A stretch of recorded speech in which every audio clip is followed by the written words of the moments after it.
Hello everyone, this is James Shore with another test-driven JavaScript video. I'm recording this on December 30th, 2012, and picking up where we left off in the last episode. And what we've been doing is basically some code cleanup. In the last chapter, we got to the point where we could actually we have a test-driven mouse dragging code. So all of this code, including the Raphael SVG stuff, is tested, and I love it. I love the fact that we've tested this stuff, which is typically considered pretty impossible to test. So that's awesome. And in this chapter, we're just going through and cleaning up, and we're also going to handle the special cases in our mouse event handling. But right now, we're just cleaning up the code. And when we left off in the last episode, we were dealing with our mouse event test code. So this is the code that creates the mouse events. And you'll notice there's a lot of duplication here.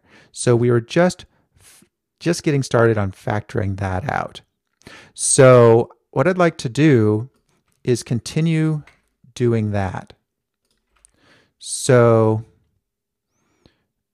I think what I'll do is write a little function called, I don't know, send mouse event.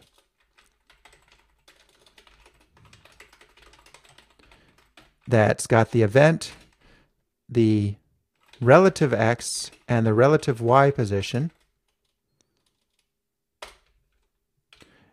And then the rest of this is pretty much just that. And I suppose we ought to say where.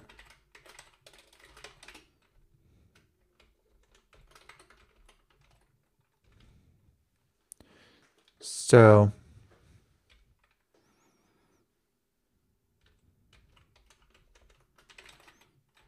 there's our send mouse event. That, of course, should still work. I haven't actually used it yet. And now, here, I'm going to change this to be send mouse event, mouse down, drawing area, relative x, relative y. And that should still work, except for my missing semicolon, which I always forget. There we go. And, you know, mouse down isn't past the drawing area, so I'm not going to pass the drawing area into send mouse event. I can always add it later, but it's available, so yeah, that's good. So mouse down is done.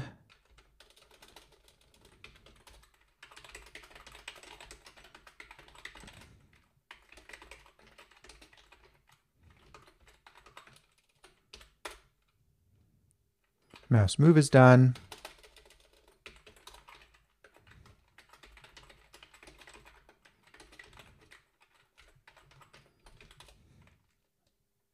Excellent. Okay.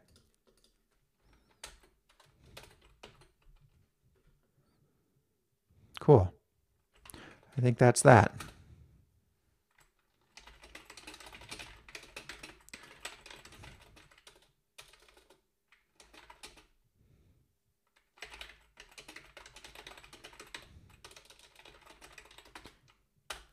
Okay, so that's done.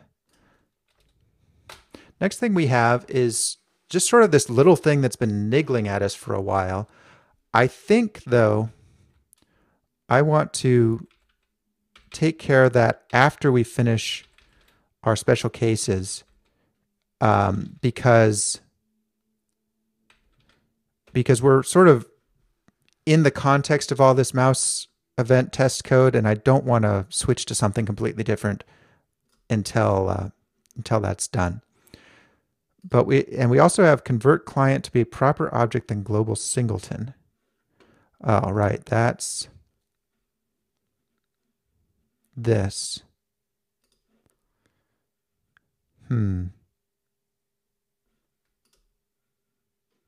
Just this sort of WWP thing. Well, I think that will come later. In fact, let's move that down into future ideas.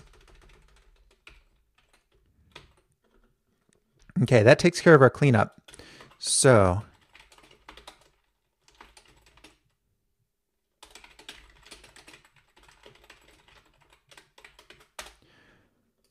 Now we need to handle the special cases in our mouse event handling. And there's really not too much there. It's pretty much that if we start dragging outside the mouse area, I don't really want it to I don't want it to drag in because it leads to some problems. It just doesn't seem like the behavior we want, and would clean up little niggling problems as well. Also, if we drag out and then back in, it draws a line down, and I don't want it to do that. I think when we drag out, it should just stop drawing. So let's start out with the dragging should not, if we start the drag outside the drawing area, it should not actually draw a line. So let's see, how can we do that? We say,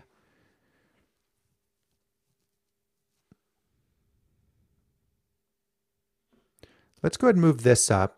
This is telling the story of a basic drag, which is that draws a line in response to mouse drag, draws multiple line segments when mouse drag multiple places, draws multiple line segments when there are multiple drags, does not draw lines in response to mouse up, when mouse is now down, stops drawing when mouse is up, and it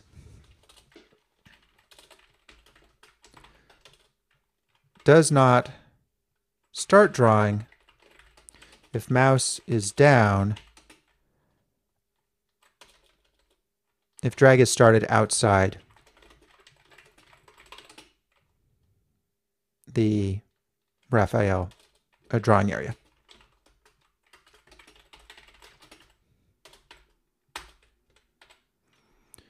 So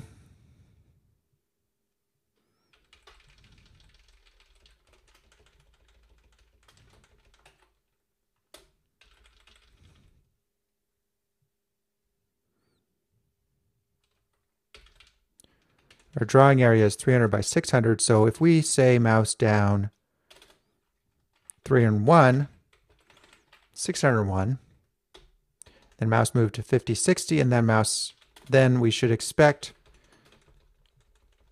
nothing. Now I'm expecting this to fail the first time.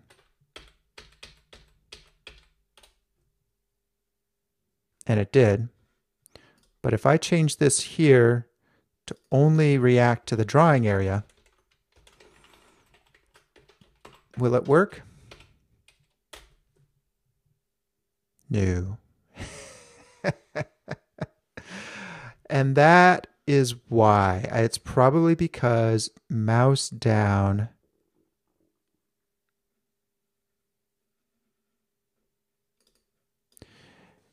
send mouse event is specifically triggering events on the drawing area. It'd be nice if we could say send a mouse event to a different element. And maybe that's the way to do this. The other option would be to just have it trigger, just have this continue to be based on the document, but check to see the height and width. I think I'm going to go with that. It's just a little simpler for me. And also it will continue working when we're dealing with margin border and padding and stuff. So let's do it this way. We'll say potential start. Then if potential start dot x is less than or equal to the paper dot width,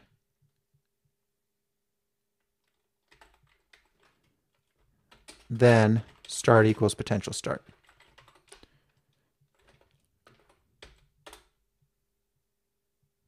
that did not work at all. Oh, so what I was hoping for was that this would be, you know, 601 or whatever.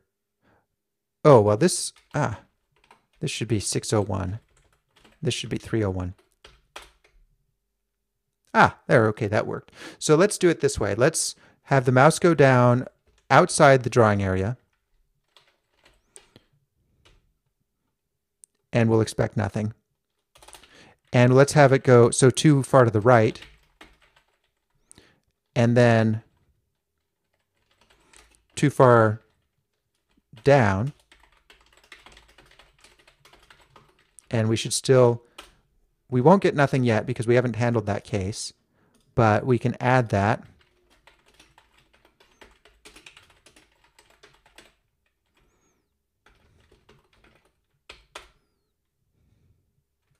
And we also need to handle the case where it's coming from the bottom. So right now, this won't do anything if I drag from the right in, but if I drag from the left in, it will. So we'll need to handle that case.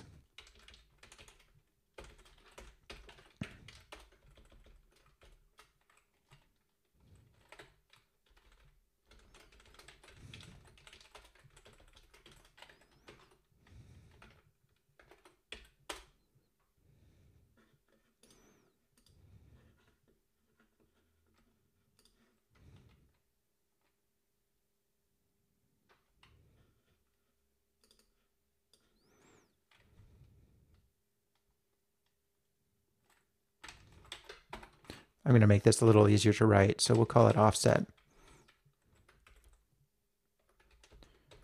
So if offset.x is greater than 0 and offset.x is less than paper width and offset.y greater than or equal to 0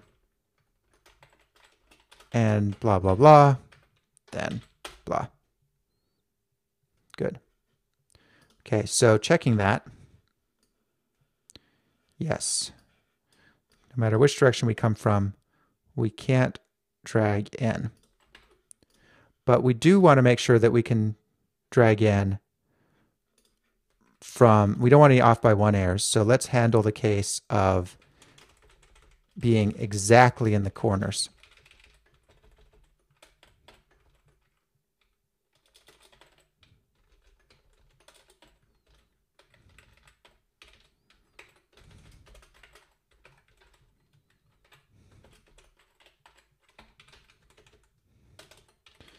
So actually, I think I'll make a new test that says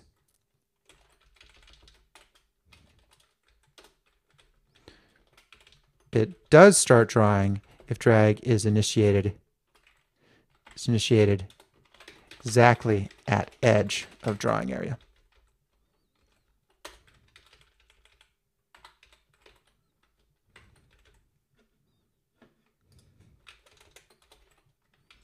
And we'll expect it to equal 600, 300 to 5060, and 0, 0 to 5060.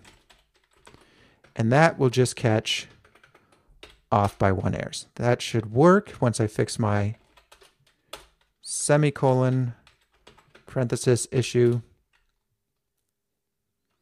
but it doesn't. Expected 600, 300, 50, 60, 0, 0, 50, 60 sort of equals 600, 300, 50, 60.